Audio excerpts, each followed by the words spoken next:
Hello everyone, Tasty Waffle here. For my second Kurosawa review, we'll go to his 1944 propaganda film, The Most Beautiful. This was made during World War II, a year before the war ended. And some of the material might be shocking to some viewers, but it is propaganda, and one must bear that in mind when reviewing this film. So let us begin with the plot. The plot here is really good. The plot is there's a factory which makes lenses for targeting sights on airplanes. The production quota is increased due to wartime emergency. The men's production is increased 100%, where the women's is increased 50%. The section leader of the women, Watanabe, however, believes that the women can produce more than that, and so she persuades the factory leaders to let them go for that goal. And that is the goal of the movie. And the plot of the movie is Watanabe must meet that quota with the girls under her command. It's a very good plot. There's a slight detour in the plot which has some effect on the quality of the film, but I will elaborate on that later. But dealing with the plot as is, it's really good, so it gets a 5 out of 5. The next thing we'll look at are the characters. While Kurosawa's previous film, Sanshiro Sagata, had very unremarkable characters, this movie has some really memorable ones. Not very many, but there are a few. Watanabe, the section leader, is very well played and very dedicated to her goals. And as we see, she is willing to sacrifice even her family for the sake of attaining these goals. She's an interesting character and really is the star of the movie. Mrs. Mizushima, who is like the mother of all the women at the factory, is a really great character too. As well is the Yamaguchi, one of the girls who always seems to be permanently sick. Those three characters are the most interesting.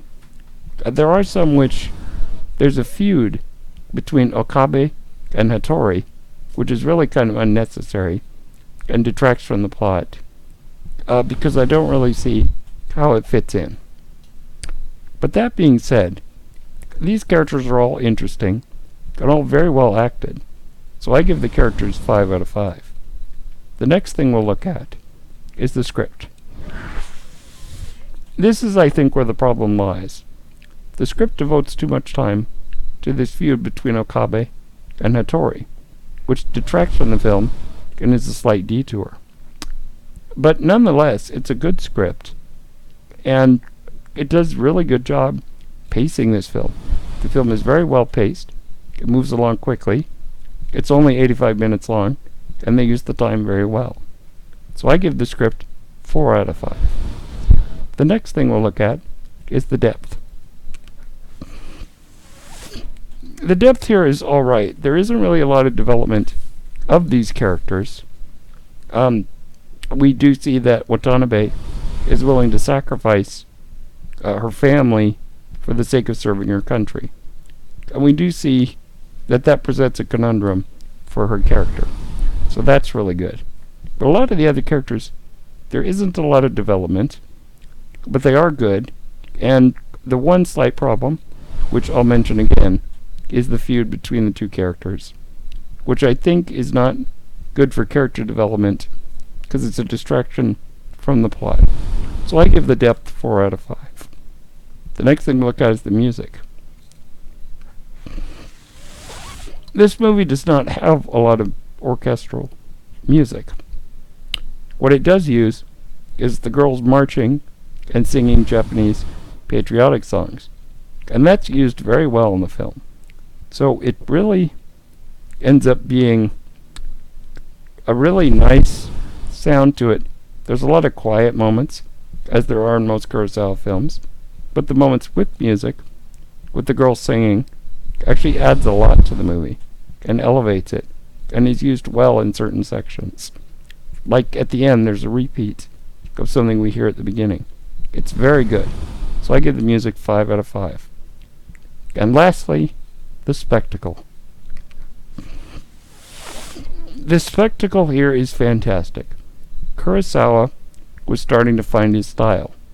Kurosawa was the master of movement, and one of the things he was very good at was using crowds to really give the scene a lot of energy and to make it just interesting images. He uses that to great effect here. And the cinematography and the camera work and the way he moves the camera is fantastic. He was starting to find his signature style. His previous film, Senshiro Sagata, had good cinematography, but he had not yet found what made him so special as a director and what he's most remembered for, his great use of movement. Thankfully, in The Most Beautiful, he has it. It's great. One thing I also have to mention, he does a lot of great visual things to transition from one scene to another. There's a great scene where one of the girls drops a lens that she's working on. As she scrambles to look for it, the scene cuts to a animation of their progress board as it drops, as their numbers drop. That was a great transition and worked really well, naturally leading from one scene to another. Kurosawa did that very well in this film. This film, The Most Beautiful, I'd highly recommend.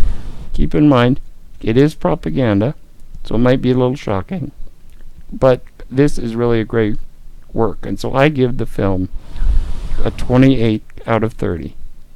Thanks for watching this review. Stay tuned soon for my next review of Senshiro Sagata Part 2. Thanks for watching. Bye.